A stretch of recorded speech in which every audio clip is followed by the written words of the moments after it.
time to put on this.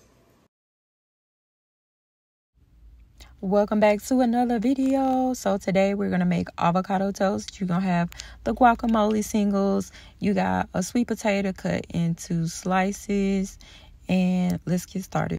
You're gonna take your avocado oil, drizzle enough just to coat the pieces. We're gonna pop them bad boys in the air fryer. I put it on there for like 400 for like 8 minutes or until fork tender. We're gonna put them back on our paper plate because who washing dishes tonight? Not me. Anyway, yeah, we're gonna put the guacamole on top, sprinkle some everything bagel seasoning, and don't forget the honey. I'm telling you, it's gonna come in clutch.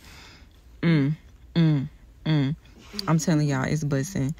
Aubrey asked me could she try some. I'm like, sure, you can try some. Watch this. Y'all see how she demolished that piece? I was like, dang, girl, you must be hungry. We started dancing because it was tasting so good. If you guys ever tried this recipe or if you try my recipe, please let me know in the comments below. I'm about to go to bed. Y'all have a good night. Bye.